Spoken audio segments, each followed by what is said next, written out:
Okay. Pode.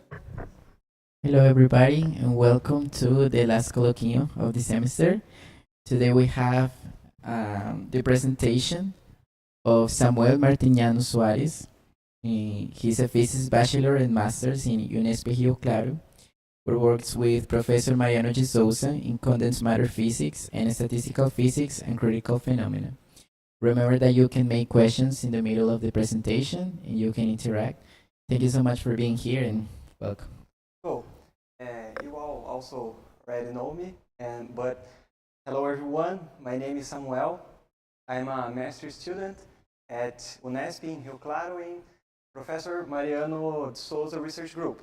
And today I'm going to talk about a little about my part of my master's, which is entitled Universally Non-Diverging Grüneisen Parameter at Critical Points. So,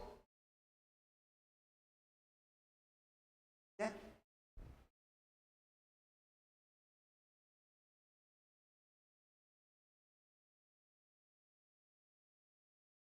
So, but where does the city of Rio Claro is located in? So Rio Claro is located in this region in red, also near Piracicaba and Santa Gertrudes. And here are some photos of our campus. This is the physics department, this is the entrance of the Unesp, and here is our institute. So this is our research group. First of all, this is our professor, Professor Mariano de Souza. This is me, Samuel. This is Gustavo, my work partner, also my master's friend. This is Mari, also a master's student. This is Mateus, also another master's student. And this is Julia and Kawa, and Luca, which are in an undergraduate level.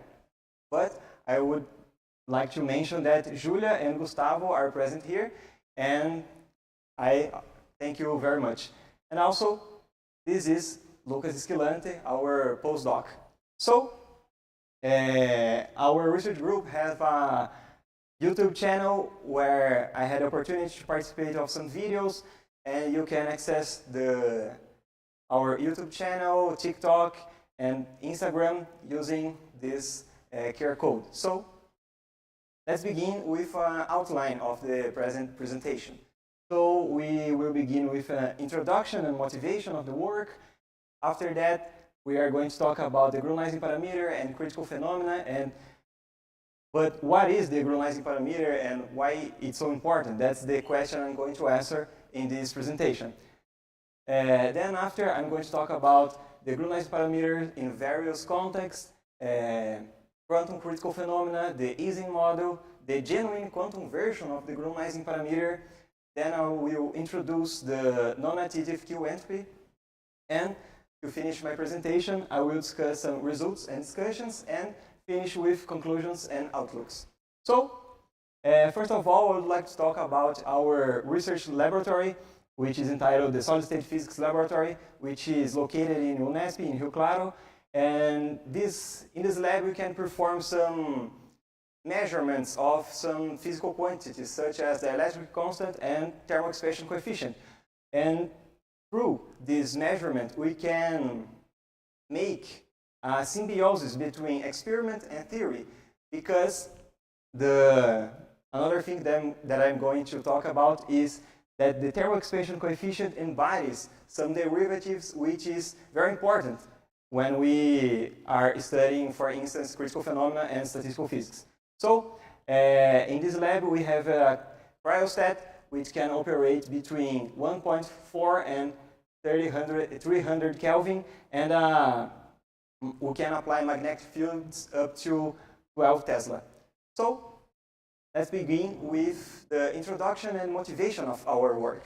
Here, you can see a phase diagram of a molecular conductor that was explored by Professor Mariano de Souza. And here, in the y-axis, we see the temperature, and the x-axis, we see the pressure. We can see some phases of this molecular conductor, such as the Mott insulator phase, the metal phase, the antiferromagnetic insulator phase. and the superconductor. So upon analyzing this phase diagram, we can see that if we, for instance, fix a value of pressure, we can vary the temperature, and hence we will vary the phase that the system is. For instance, if we fix a pressure of 100 bar, we can vary the temperature going from a mod insulator to an antiferromagnetic insulator. And here in blue, we can see a first order transition line which ends in a critical endpoint. And this point is what we are going to talk about in this presentation. This point is a very special point in physics where all the physics becomes different. And when we cross, for instance, the first order transition line from mod insulator to metal, or from antiferromagnetic insulator to superconductor, or even if we are close to this critical point, we have an entropy accumulation in the system, because when we are in the vicinity of a phase transition or a critical point, we have a competition between the phases of the system, and hence the number of accessible states will begin to grow, and then the entropy we will have an entropy accumulation in this region. And why I was talking about that the thermal expansion coefficient is so important in this case? Because if we recall the thermodynamic definition of the thermal expansion coefficient, we can write it as a cross derivative of the Helmholtz free energy in respect to both temperature and volume. And volume is related to pressure. If we pressurize the system, the volume will also change. And also, we can rewrite this relation in terms of a first derivative of the entropy in respect to volume. So, when we have an entropy accumulation or an entropy variation in the system, upon measuring the thermal expansion coefficient, such variation or entropy accumulation will be captured by such physical quantity. And hence, we have experimental access to variations of both the Helmholtz free energy and the entropy of the system upon performing thermal expansion measurements. So that's why we are so interested in thermal expansion measurements in our lab. And now I'm going to talk about the Grüneisen parameter and what is this parameter and why we are so interested in it. The Grüneisen parameter is a thermodynamic quantity which embodies such many other thermodynamic quantities, such as entropy, derivatives of entropy in respect to both pressure or temperature, embodies like volume, and among other physical quantities. And when we cross, for instance, the first order transition line, or we are close to a critical point, the Grüneisen parameter shows a fingerprint. That is, it enhances close to a critical point. And the singular contribution of the Grüneisen parameter, it is known in the literature that is the so-called Grüneisen ratio, which is defined as the ratio between the thermal expansion coefficient to the specific heat. And we can rewrite them, recalling its thermodynamic definition, in terms of a first derivative of the entropy in respect to pressure divided by the first derivative of entropy in respect to temperature. So when we vary two control parameters, such as pressure and temperature, the Grüneisen parameter will capture if the entropy varies upon varying these two control parameters. But if we recall the last slide, we can see that the thermal expansion coefficient, we can rewrite it as a cross derivative of the Helmholtz free energy in respect to temperature or volume, or in respect to temperature and pressure. So if we rewrite the specific heat, we will have just a second derivative of the Helmholtz free energy in respect to temperature. So the thermal expansion coefficient embodies the variation of the Helmholtz free energy in terms of two control parameters and not only the temperature. So the thermal expansion coefficient is more sensitive to variation of the Helmholtz free energy if we vary of, for instance, pressure or temperature. So this is another reason that why we are so interested in the thermal expansion coefficient, the thermodynamic quantity that we can measure in our lab that embodies how the Helmholtz or the entropy, Helmholtz free energy or the entropy varies upon varying some physical quantity, such as temperature or volume. And upon using the Maxwell relations from thermodynamics, we can rewrite the Grüneisen ratio as the first derivative of temperature in respect to some control parameter, for instance, pressure, temperature, magnetic field, electric field, and so on. And as we were talking about, as we are close to a critical point, we have entropy accumulation in this region of the phase diagram. And hence, the thermal expansion coefficient and the Grüneisen ratio will capture this enhancement of the this entropy accumulation in the system. So we can use it as a compass to find a critical point or regions where the entropy is more sensitive. And here, I will just mention some applications of the Grüneisen parameter in various contexts made by our group. Here is the application of the dielectric Grüneisen parameter for the metal insulator Mach transition, and here is the Grüneisen parameter itself. Here it's just the Grüneisen ratio rewritten in terms of the dielectric constant. Here we can see the magnetic Grüneisen parameter for two magnetic systems and finite temperature. Here, just to mention, another two examples of the application of the Grüneisen parameter is for the expansion of the universe and for the protein compartmentalizations in cells. So, this is not the main focus of this presentation, so I will go on. And now I'm going to talk a little about the quantum critical phenomena. All the phenomena that we were discussing here embodies temperature dependence. So, when we think about a genuine quantum critical phenomena, this phenomena happens in exactly T equals 0K. So both the definition of Grüneisen parameter, the thermal expansion coefficient, the specific heat, becomes misleading because we have dependence with temperature. And when temperature goes to 0, if we follow thermodynamics, the entropy must go to 0. So the definition of the Grüneisen ratio, the Grüneisen parameter, is misleading. So we need a generalization of the Grüneisen ratio for genuine quantum critical phenomena. And after I talk about this generalization of the quantum version of the Grüneisen parameter, I'm going to talk a little about the Ising model. I think that all of you know the Ising model, but just remember, the Ising model is a simple magnetic model that emulates the interaction between nearest neighbor spins, and we can, for instance, access its energy. And the classical version of the Ising model has a quantum version, the so-called one-dimensional Ising model in a transverse magnetic field. If we now apply, instead of longitudinal magnetic field, a transverse magnetic field, our system, this magnetic field, introduce quantum aspects to our system. So we can use the quantum version of the Ising model to explore some critical phenomena. And using this model, our research group have proposed a quantum version of the Grüneisen parameter, the so-called gamma 0K.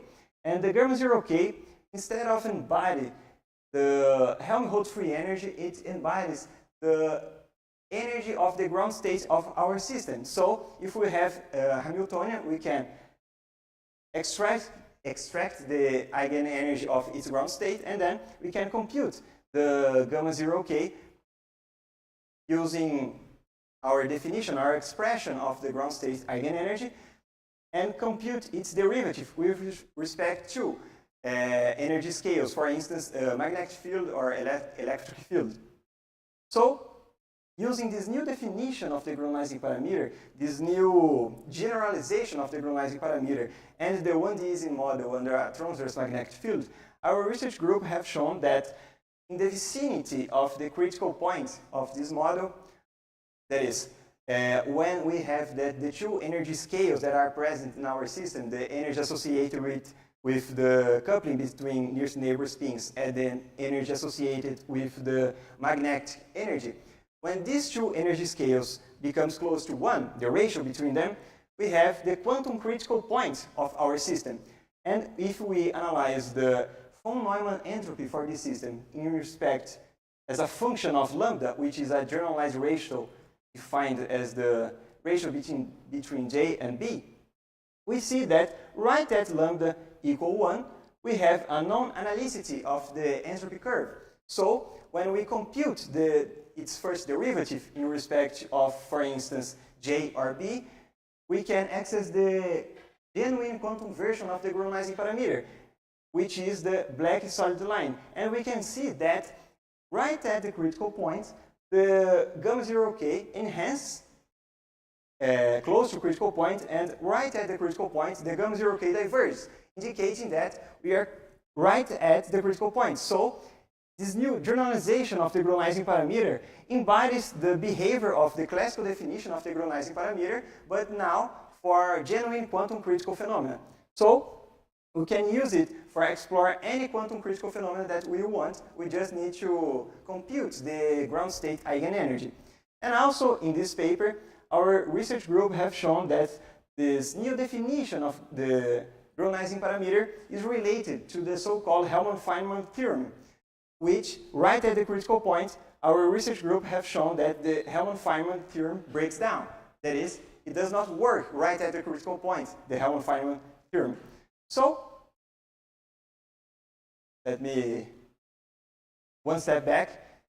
But if we think about both the Grüneisen, the classical Grüneisen parameter and the quantum version of the Grüneisen parameter, right at the critical point, the critical phenomena theory predicts that both will diverge.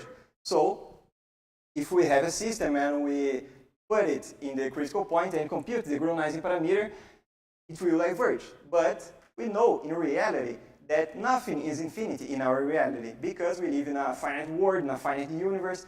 And for instance, if we go to the lab and take some measurements about, for instance, thermal expansion coefficient, it won't be infinite. So we have a mismatch of theory and experiment of critical phenomena because theory predicts a divergent-like behavior of the Grüneisen parameter and the experiment does not. So we have a mismatch, we have a problem. And we need a way to properly correct this and describe phenomena in theory and experiment in a correct way. So how do we do that?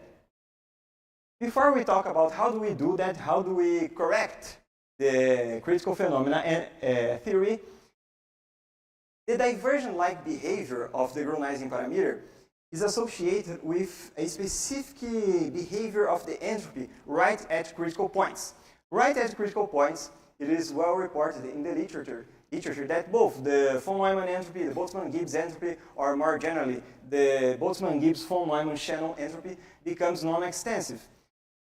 But what does it mean? Right at the critical point, the entropy does not scale linearly anymore with the system size. Instead of it scales with the ln of n, or ln of the system size. So the definition of entropy right at the critical point becomes misleading because one of the pillars of thermodynamics is that the Boltzmann-Gibbs-von Neumann-Shannon entropy must be extensive in all the physical situations, in the critical point or far away from the critical point. But at the critical point, the entropy becomes non-extensive.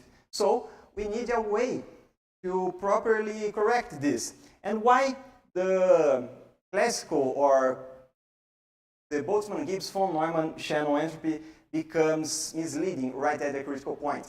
If we think, for instance, in the classical definition of entropy, we have that the entropy is defined as minus sum, here is K, Pi, ln, Pi. But if we open this, if we rewrite the Pi, it can be rewritten as the Boltzmann factor divided by the partition function. And the partition function embodies the sum of all accessible states in our system. So right at the critical point, since we have a lot of accessible states, the partition function of our system goes to infinity, leading to a zero probability. And if we plug 0 in this expression, it will lead us to a infinity entropy right at the critical point. And this is not physical consistent. It's an incongruent physical situation. So we need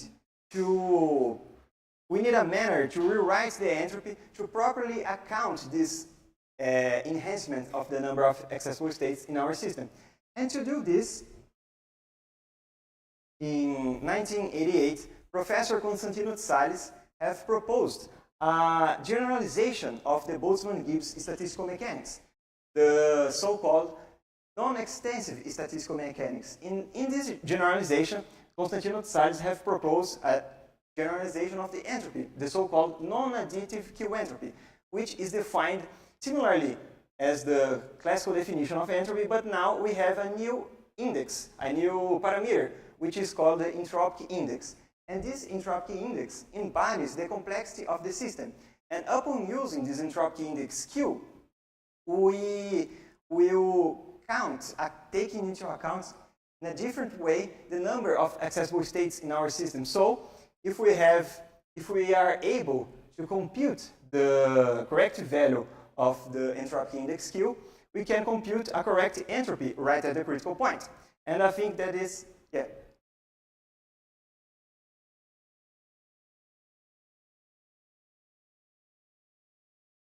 Yeah, because we think about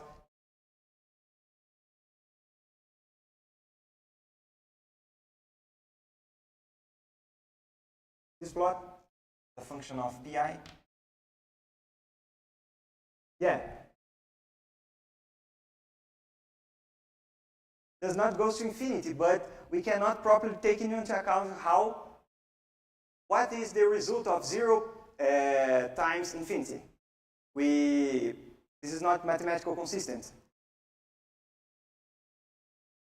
But right at the critical point, we cannot take this limit, because since we have a lot of accessible states, the probability goes to 0.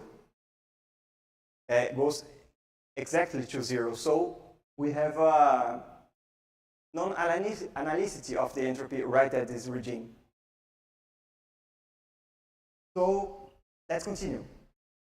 For the limit, in the limit that Q going to 1, we recover the Boltzmann-Gibbs entropy. So, but what is the basis? What is the foundation of the non-additive Q entropy? Its foundation is based on upon rewriting the exponential and logarithmic functions in terms of the entropy index Q. And upon rewrite them in terms of the entropy index Q, we will have a new family of functions, which will be detected by the parameter Q. And as we can see here, if we, for instance, vary the parameter Q, the exponential function will also vary, and also the logarithmic function. So we have a new family of functions which is detected by the entropy index Q. So upon using the quantum version of the non-additive Q entropy, the Professor Constantino Soares have shown that for the 1D Ising model under a transverse field, there is a special value of Q that right at the critical point ensures that the non-additive Q entropy scales linearly with the system size, so that right at the critical point we have a special value of Q that ensures that the entropy is extensive. So we recover all the statistical mechanics, and maybe we can compute properly some quantities such as the Grüneisen parameter. And aiming to answer this question, Professor Mariano Souza with Constantino Soares have made this question. Is the Grüneisen parameter divergent in the frame of the non-additive Q entropy? And this question leads to a work which is part of my master's entitled Universally Non-Divergent Grüneisen Parameter at Critical Points, which was published in Physical Review B letter, and that's which I'm going to talk about here. So the main idea of this work is, instead of using, for instance, the von Neumann entropy to compute the quantum version of the Grüneisen parameter, we are going to use the quantum version of the non-additive Q entropy, which is defined here. Instead of using pi, we have the density matrix operator, which embodies the accessible states of our system. So upon using this generalization of the von Neumann entropy, we can compute the gamma 0k in terms of the entropy index Q. So first of all, we need to see that if it is consistent to use the non-additive Q entropy for the computation of the Grüneisen parameter at 0K. And that's we have made. So here in the left, we have the non-additive Q entropy as a function of lambda, which is the generalized ratio G over B for various values of Q. And we can see that the Q going to 1, we recover the behavior of the von Neumann entropy, which we can see here, the red solid line.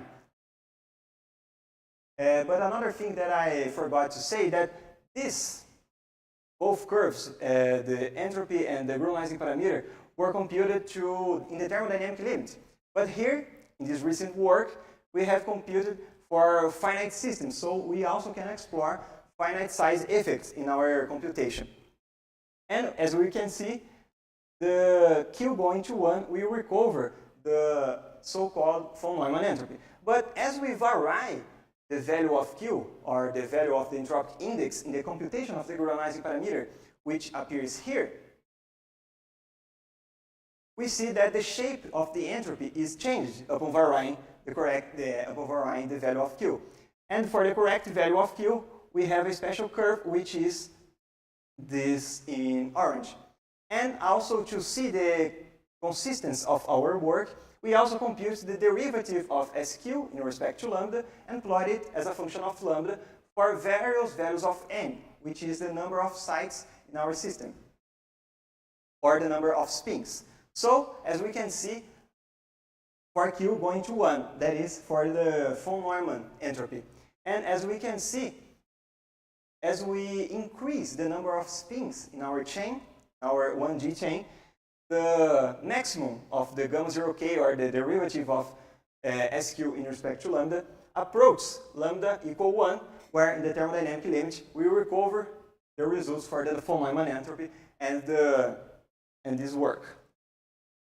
So, using these results, we can see that the idea of computing the Grüneisen parameter in terms of the entropy index Q is correct and is consistent with previous results in the literature.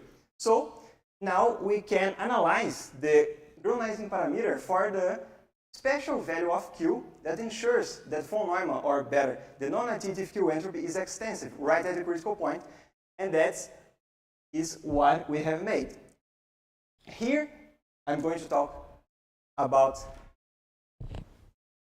using the, I forgot the word, but Lausanne. The board, thanks. So, in the plot, in left, what we have computed, the inverse of the Grüneisen parameter as a function of the inverse of the Q logarithmic function of n, but for various values of Q right at the critical point. But what does it mean? Here, we have the minus 1 as a function of 1 over lnq of n, where n is the number of spins in our chain. Right at the critical point, that is, right at lambda equal 1.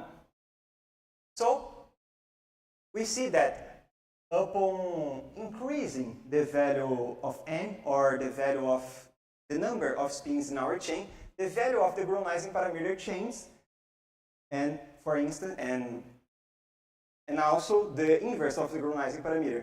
And here, so that for instance, the Q equal 0, which is not the special value of Q that ensures an extensive entropy right at the critical point, we see that upon increasing the value of the number of spins in our chain, the value of the inverse of the Grüneisen parameter also decreases, which means that the Grüneisen parameter increases as we increase the number of spins in our chain.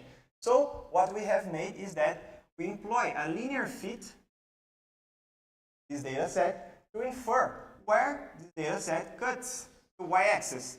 But why do we want to see this point? Because right at this point, we are in the thermodynamic limit, because n goes to infinity, and 1 over n goes to 0.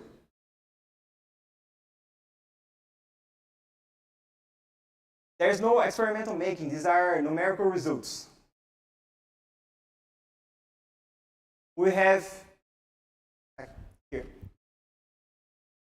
Using this Hamiltonian, we employ exact diagonalization to obtain the density matrix operator, and then we can compute the non-additive Q entropy upon computing the trace of rho, and then we can compute the derivative of the SQ in respect to lambda. And now we can also vary the number of spins in our chain upon varying the code. That's an important question. Yeah.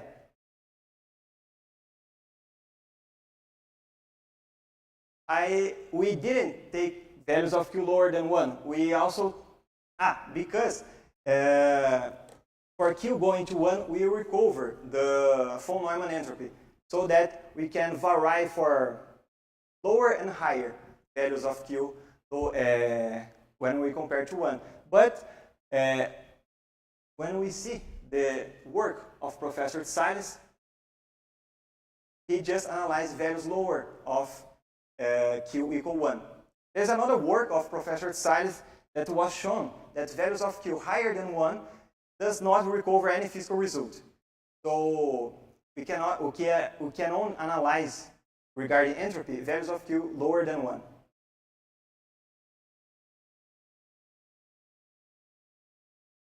Which limit?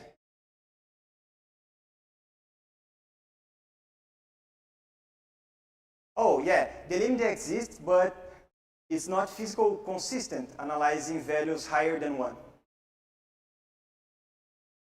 Because as we can see here, for instance,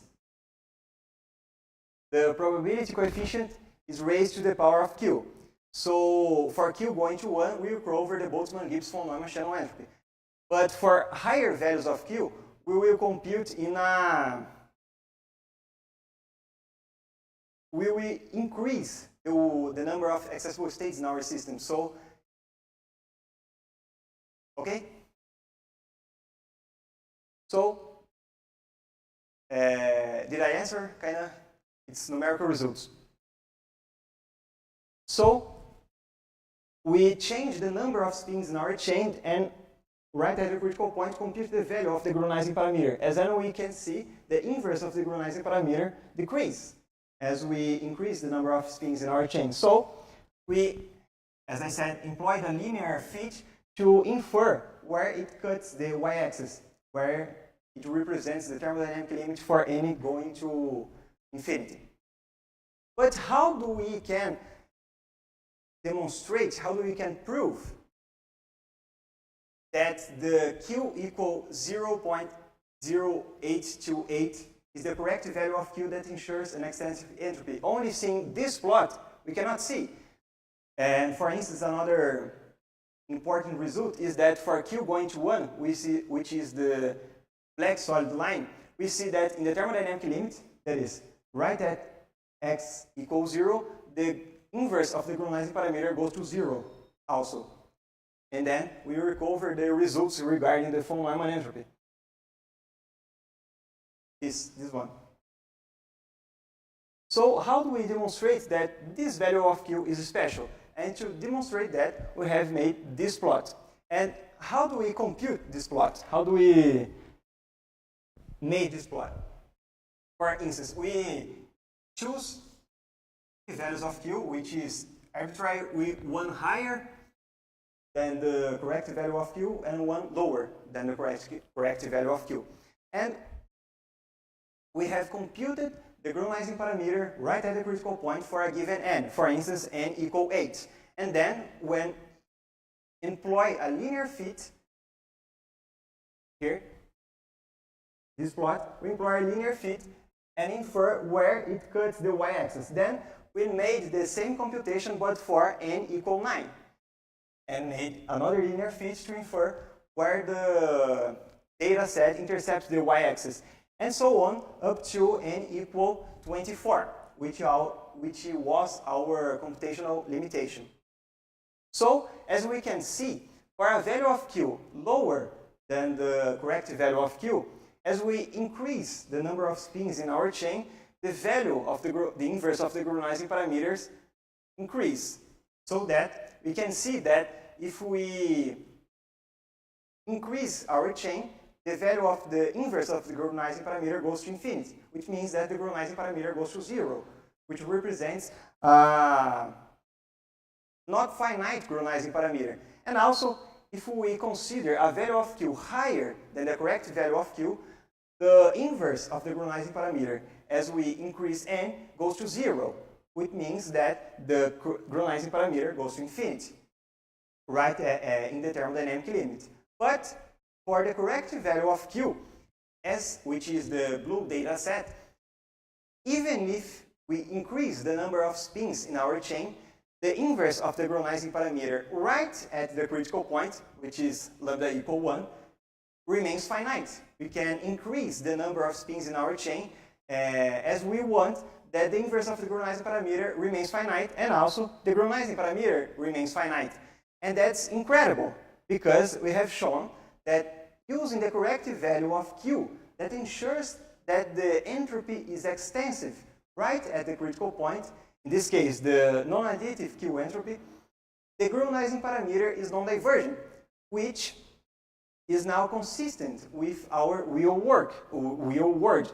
If we see this previous work, upon using the von Neumann entropy, which means that we are using Q going to 1, the Grüneisen parameter is divergent, because right at the critical point, the entropy is no longer extensive. But using the value of Q that ensures that the entropy is extensive in the critical point, the Grüneisen parameter is finite even in the thermodynamic limits, which is an incredible result, because the divergent-like behavior was a well-established result in the literature, as we can see in this work here,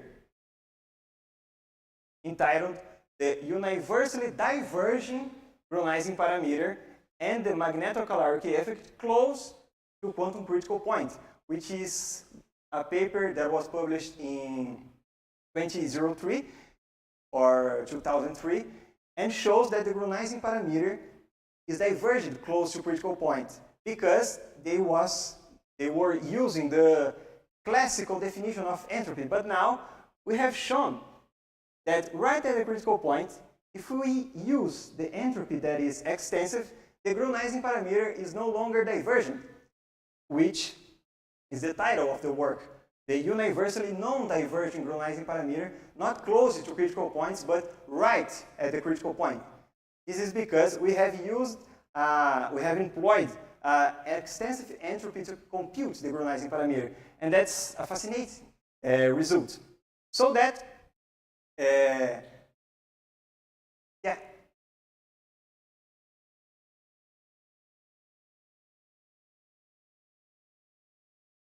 is dependent of the system. This value of Q just ensures an extensive entropy for systems belonging to the Ising universality class.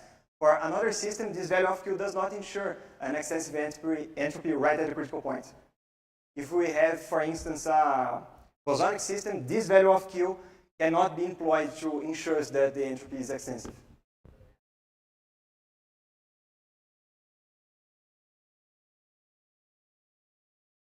How do we find this value?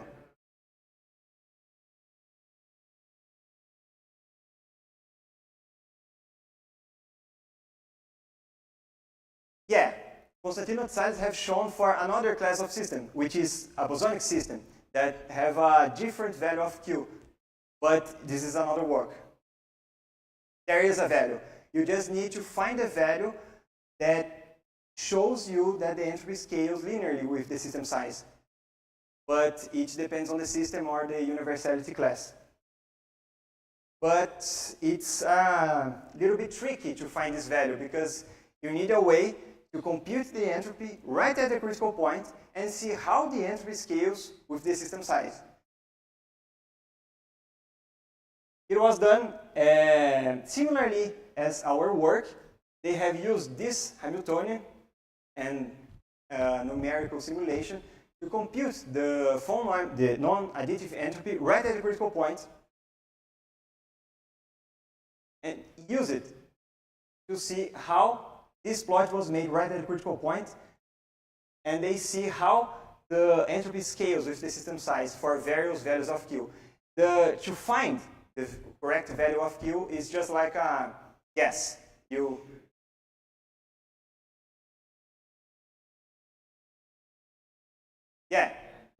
Yeah.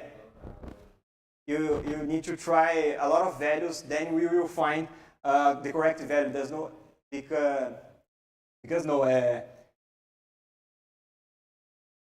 yeah, to the best of our knowledge, there's no way that we can take a system and compute the correct value of Q for this system using a mathematical relation. We need to guess a value and see how the entropy scales right at the critical point.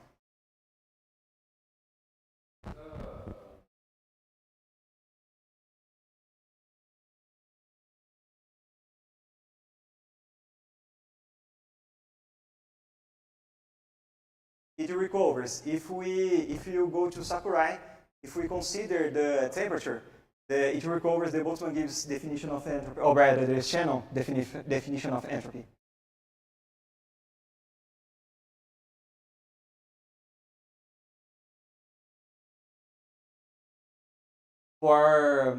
Let me see if I understood. No, I haven't checked. We did not do this kind of numerical simulation, but Constantino and Salles have made for another class of systems and showed that for the classical limit, or that is with temperature in the system, there exists a value of Q that ensures an extensive entropy right at the critical point. But in this work, we have only analyzed the quantum version of entropy, or the von Neumann entropy. So, just summarizing our results, is that for Q lower than the correct value of Q, the Grüneisen parameter goes to 0, which is a not finite Grüneisen parameter. And for values of Q higher than the correct value of Q, the Grüneisen parameters go to infinity. But for the special value of Q, that is Q equal 0.0828, the Grüneisen parameter is finite even in the thermodynamic limit. So, using the non-additive Q entropy, we have shown that the theory of critical phenomena regarding the non-extensive behavior of the entropy right at the critical point is thus regularized. Also, the divergent-like behavior of the Grüneisen parameter is now fixed for the special value of Q that ensures an extensive entropy. And this analysis can be extended to higher values of spin. For instance,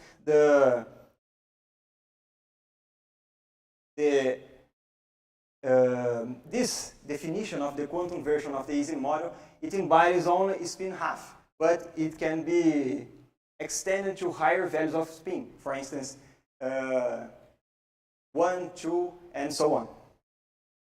So, just to finish my presentation, I'd like to talk about another works that I had the opportunity to make part of. This is an introductory work to correlated phenomena, quantum mechanics, and solid-state physics that we have written in Portuguese for the broad audience in Brazil. And in this paper, I had the opportunity to discuss the exact diagonalization of the hybrid Hamiltonian for the Mott dimer.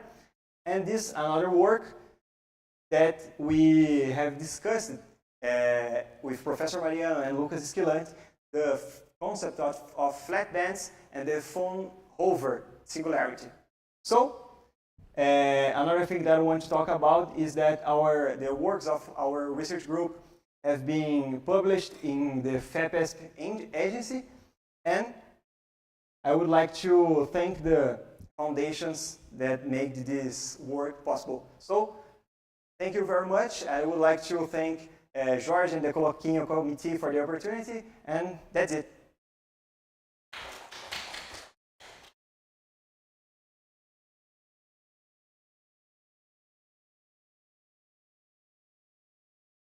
Have time for questions?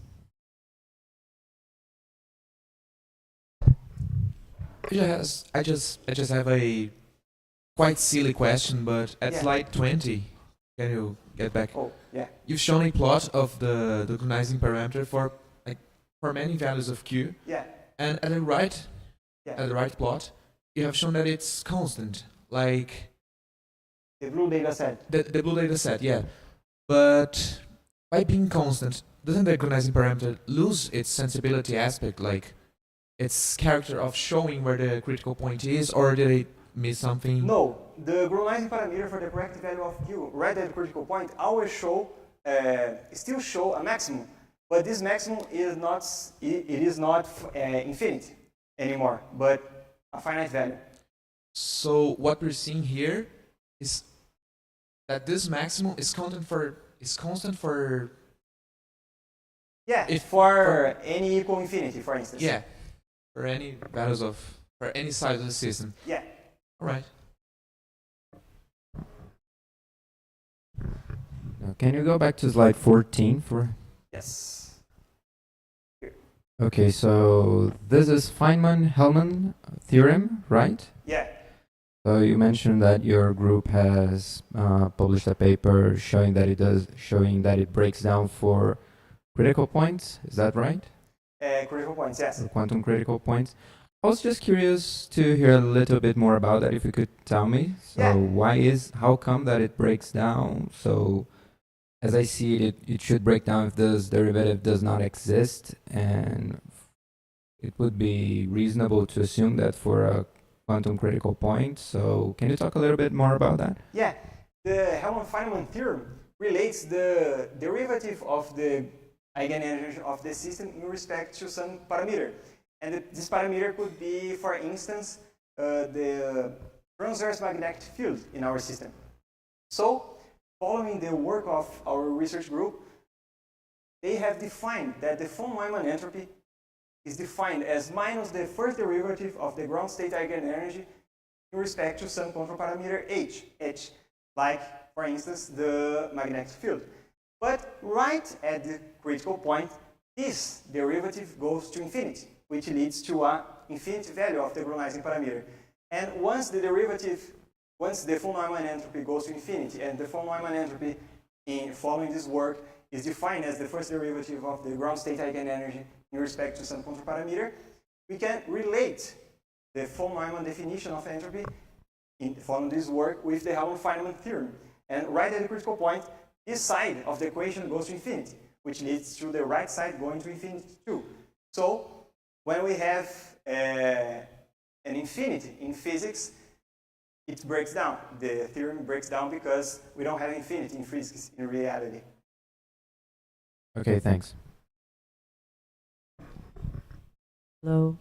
When you show us the Hamiltonian, there was a term, J, and can you please talk about a little more this term? This term? Yes. Yeah. The J1, the first. Yes. This term? Yes. Yeah. The Ising model, think about 1D chain of spins, you know? Like, if we have a spin here, another spin, another one here, and so on, up to the value that we want.